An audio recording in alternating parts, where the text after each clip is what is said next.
అయ్యన్న పాత్రుడు గారు చాలా విషయాలు గుర్తు చేశారు. ఈ ప్రాంగణంలో ముఖ్యమంత్రి గారి దృష్టికి తీసుకొస్తున్న ఈ ప్రాంగణంలో సార్, తూర్పు భాగవతం, వరంగల్ నుంచి చిందు భాగవతం, తోలుబొమ్మలాట, బొమ్మలాట, హరికథ, బుర్రకథ, పౌరాణిక నాటకాలు అన్నీ కూడా ఇక్కడ ప్రదర్శనలు జరిగాయి సార్. మీ దృష్టికి తీసుకొస్తున్నాను సార్. సుమారుగా ఈ 3 రోజులు 25,000 మంది విద్యార్థులు తెలుగు భాషా వైభవం మీద సాంస్కృతిక కార్యక్రమాలు చేశారు సార్. ఇది ఒక పెద్ద సంచలనం సార్. ఇది నిన్న ఢిల్లీ పబ్లిక్ స్కూల్ పిల్లలు తెలుగు రాష్ట్రాల్లో ఉన్న 47 దేవాలయాల పైన రసరాజు గారు రాసినటువంటి క్షేత్రదర్శిని అనేటువంటి డ్యాన్స్ బ్యాలే నృత్య రూపకం అద్భుతం అద్భుతం అద్భుతం సార్. నా కోరిక ఏమిటంటే, ఎప్పుడన్నా మీరు దయవుంచి మీరు మా భువనేశ్వరమ్మ గారు శాసనసభ్యులు ఫ్యామిలీస్తో దయవుంచి కుటుంబాలతో ఆ క్షేత్రదర్శిని ఒక్కసారి చూడాలని మీకు మనవి చేసుకుంటున్నాను సార్. అలాగే మీరు జీవో ఇచ్చారు. అన్ని చోట్ల వ్యాపార ప్రాంతాల బోర్డుల మీద చాలా చోట్ల 80% ఆంగ్లంలోనే కనిపిస్తున్నాయి సార్. దయవుంచి తెలుగులో కూడా ఉండాలి. మేము గాంధీ మెడికల్ స్టోర్స్ అని ఉంటే గాంధీ మందుల అంగడి అని రాయమండం లేదు సార్. గాంధీ మెడికల్ స్టోర్స్ అని తెలుగు లిపిలో రాయమని అడుగుతున్నాం సార్. అది దయవుంచి మాకు ప్రసాదించమని కోరుకుంటున్నాను సార్. ఎక్కడికక్కడ తెలుగు తోరణాలు ప్రతి చోట కనిపిస్తేనే ఇది తెలుగు నేలగా ఉంటుందన్న కోరిక. దాన్ని దయవుంచి మీరు మా మాటని దయవుంచి స్వీకరించవలసిందిగా కోరుతూ, ఇప్పుడు మన తెలుగు జాతి ముద్దుబిడ్డ, మా గజపతుల పౌరుషం, శ్రీ హిజ్ ఎక్సలెన్సీ అశోక్ గజపతి రాజు గారిని వారి యొక్క అమృతమైన సందేశాన్ని ఇవ్వాల్సిందిగా కోరుతున్నాను.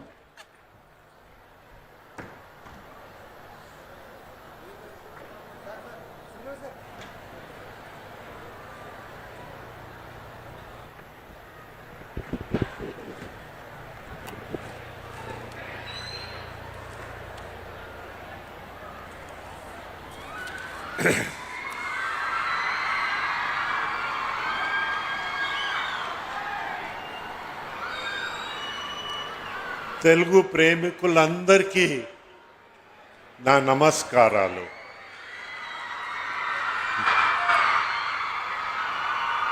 నారా చంద్రబాబు నాయుడు గారు, మన గౌరవ్ ముఖ్యమంత్రి గారు, మన గౌరవ్ స్పీకర్ గారు అయ్యన్న పాత్రుడు గారు,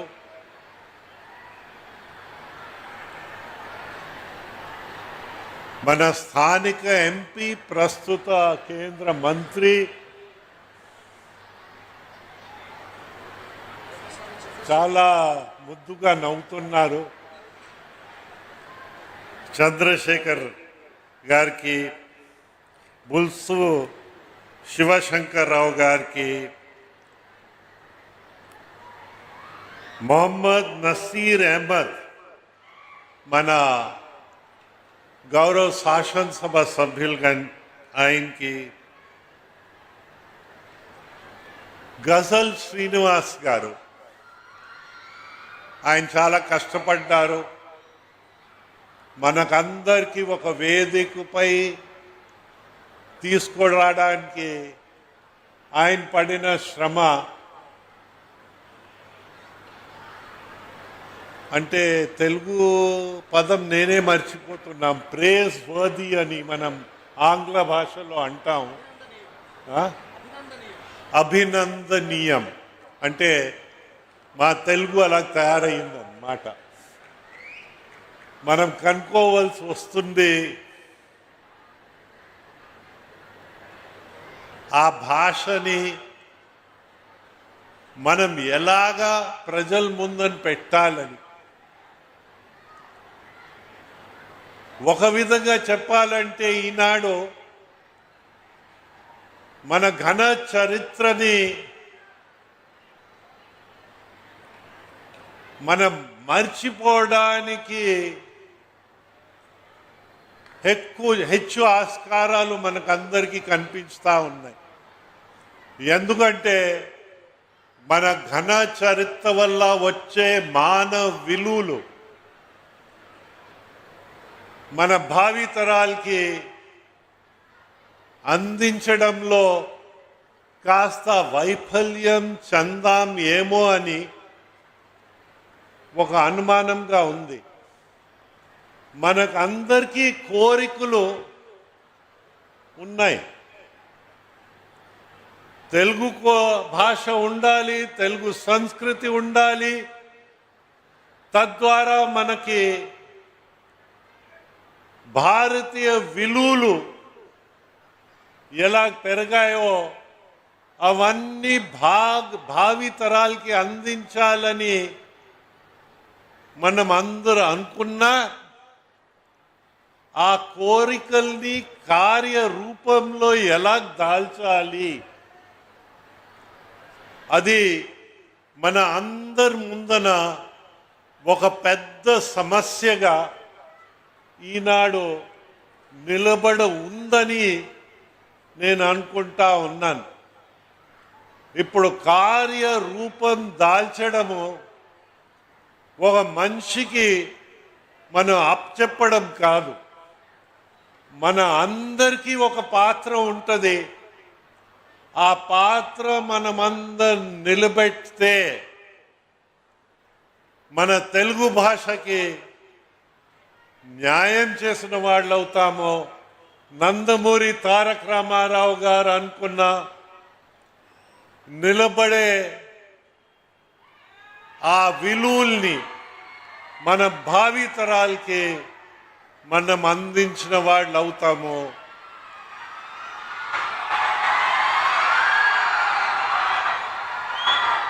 ఆ విధంగా మనమందరు కలిసికట్టుగా ప్రయత్నించాలని నేను అనుకుంటా ఉన్నాను. ఈ కార్యరూపంలో ఎలా దాల్చాలని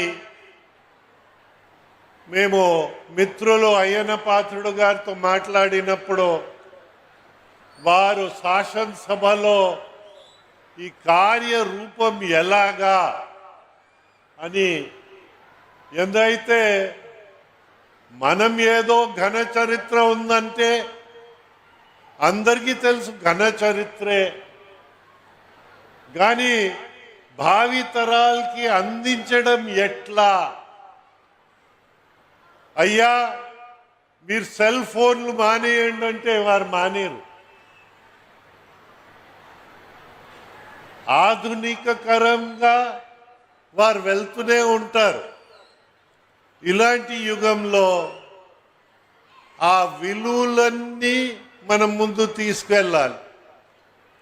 ప్రత్యేకంగానే విలువలు లేకుండా పెరగారనుకో మనకి ఒక విధంగా ట్రాజెడీ అని మనం అనుకోవాలి. అది కూడా నేనే ఆంగ్ల భాష ఒకటి వాడాను. కానీ విలువలతో వస్తే మన భారతదేశాన్ని ఎక్కడైనా తీసుకెళ్ళిపోతారు. మన సైంటిస్ట్కి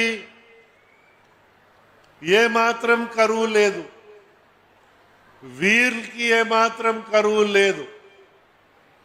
కానీ మన ఆ విలువలు ముందు తీసుకెళ్ళడం అది ఒక పెద్ద ప్రశ్నగా తయారైంది. దానికి కార్యాచరణ ఎలాగా? ఎందుకైతే ప్రాక్టికల్గా లేకపోతే అది అమలుకి నోచుకోకుండా ఒక మంచి ఉద్దేశంగానే నిలబడిపోతుంది. కనుక దాని గురించి కూడా మనమందరూ ప్రయత్నించి ఒక నిండుతనం తీసుకురాగలిగితే ఈ గ్రాండ్ పా కల్చరు బహుశా మనలో పోతుంది. మళ్ళీ తాతగారు వస్తారు, అమ్మమ్మ వస్తుంది, నాయనమ్మ వస్తుంది. ఆ కథలు మళ్ళీ మన పిల్లలకి అంతాయి, మానవ విలువలు పెరుగుతాయి. ఆ విలువలు పెరిగేటప్పుడు మనకి ఎలాగుంటుందంటే ఏ దేశం ఎగినా, ఎందుకు కాలేడినా, ఏ గద్దె ఎక్కినా, ఎవరెదురైనా మనము పొగడరాని తల్లి భూమి భారతిని నిల్పరా మీ జాతి నిండు గౌరవం. జై హింద్.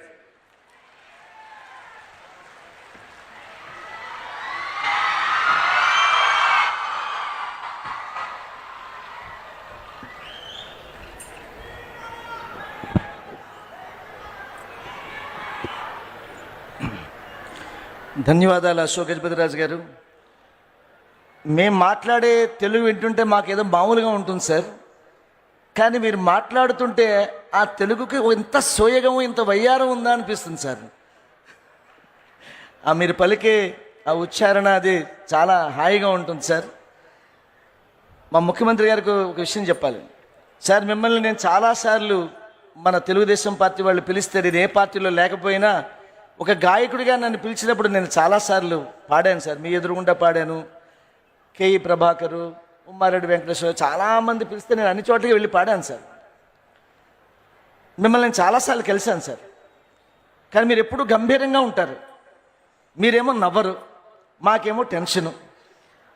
కానీ ఆ మధ్య ఎప్పుడో ఈ శాసనసభ్యుల వాళ్ళ ప్రోగ్రాం చేసినప్పుడు మీరు పడి పడి పడి పడి పడి పడి నవ్వుతుంటే, ఇన్ని సంవత్సరాలు ఇంత నవ్వు దాచుకున్నారా మీరని నాకు అనిపించింది సార్.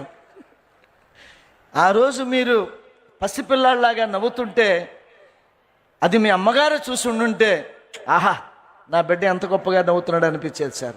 మా గురువుగారు అన్నారు, అమ్మ ఒకవైపు దేవతలంతా ఒకవైపు, సరితూచమంటేని ఒరిగేను అమ్మ వైపు అని.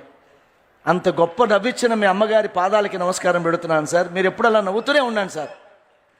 తర్వాత మరొక ఆంధ్ర సారస్వ పరిషత్తు ప్రభుత్వాన్ని ఎప్పుడు ఎన్నడూ ఈవెన్ భవిష్యత్తులో కూడా నిధులు అడగదు సార్. కానీ మీరు మటుకు అతిథులుగా ఎప్పుడు రావాలని నేను కోరుకుంటున్నాను సార్. ఇది మీకు భారం కాకూడదు, మేము ఎప్పుడు అడగం. అలాగే దేవాలయాల్లో కొంచెము ఉత్సవాల్లో ఈ ప్రాచీన కళల వారికి ఎక్కువ స్థానం ఇవ్వమని నేను మనస్ఫూర్తిగా కోరుకుంటూ, అలాగే సార్ చిన్న కోరిక సార్, దేవాలయాల్లో ఆస్థాన విద్వాంసులు, ఆస్థాన కవులు ఎన్నో దేవాలయాలు ఉన్నాయి సార్. వాళ్ళు ఏదో ఇంత ఐడి కార్డు వేసుకుంటారు సార్, వాళ్ళకి మీరేం వేతనం కూడా ఇవ్వక్కర్లేదు సార్. వాళ్ళు భవిష్యత్తులో ఇదిగో కొండాలమ్మ గుడికి నేను గౌరవ కవిని, గౌరవ కళాకారుణ్ణి, చిన్న చిన్న ప్రభుత్వం నుంచి ఇవే సార్ వాళ్ళు కోరుకునేవి. నాకైతే ఏం వద్దు సార్. మేము ప్రజలతోటి పెదవుల మీద బతుకుతూ హాయిగా సంతోషంగా ఉండాలని, మనమందరం కూడా ప్రభుత్వానికి అందరం సలహాదారులుగా ఉండి ప్రభుత్వాన్ని నడిపించేటట్టుగా మనం ఉండాలి. ప్రభుత్వమే మనది. మన మంచి మంచి విషయాలు, ఉత్తేజకరమైన విషయాలు భాష గురించి, సంస్కృతి గురించి చెప్పాలని నేను మనస్ఫూర్తిగా కోరుకుంటూ, ఇప్పుడు ఐ రిక్వెస్ట్ హానరబుల్ సీఎం గారు వారిని అభ్యర్థిస్తున్నాను. మనం ఇప్పుడు తెలుగు మహాసభల 3వ ప్రపంచ తెలుగు మహాసభల కోసం తపాలా శాఖ ఒక ప్రత్యేక కవర్ని రూపొందించింది. దానిని ఆవిష్కరించి తొలి కవర్ను శ్రీ అశోక్ గజపతిరాజు గారికి అందజేయవలసిందిగా మాన్య ముఖ్యమంత్రి వర్యులను కోరుకుంటున్నాను.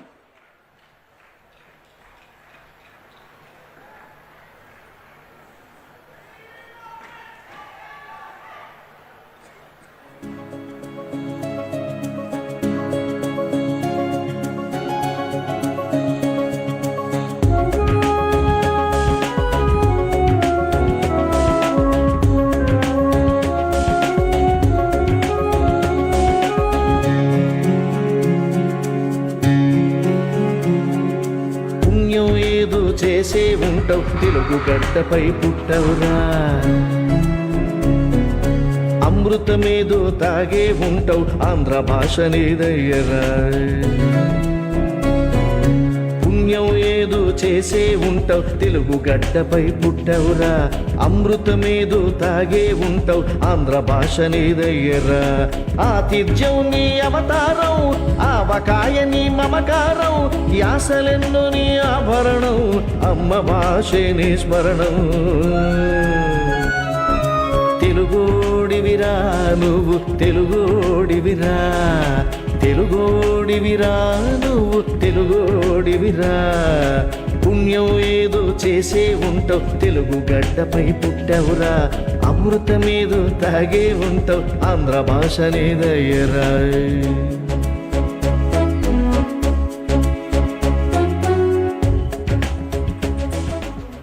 తరువాత మీరందరూ మమ్మల్ని మీరు ఎవరు పట్టించుకోవట్లేదు. మీరు ఆయన పిక్చర్ ఎప్పుడు వేదిక మీద కనిపిస్తే అప్పుడు మీరు కేరింతలు కొట్టేస్తున్నారు. మా గౌరవ ముఖ్యమంత్రి వర్యులు అమరావతి విశ్వనగర రూపశిల్పి ఏ ప్రపంచ దేశాలలో అడుగుపెట్టినా నన్ను అడిగే మొదటి మాట చంద్రబాబు గారు ఎలా ఉన్నారు అని. విశ్వవిఖ్యాతిగాంచినటువంటి మహానాయకుడు మన గౌరవ ముఖ్యమంత్రి శ్రీ నారా చంద్రబాబు నాయుడు గారిని ఈ 3వ ప్రపంచ తెలుగు మహాసభలను ఉద్దేశించి ప్రసంగించవలసిందిగా కోరుతున్నాను.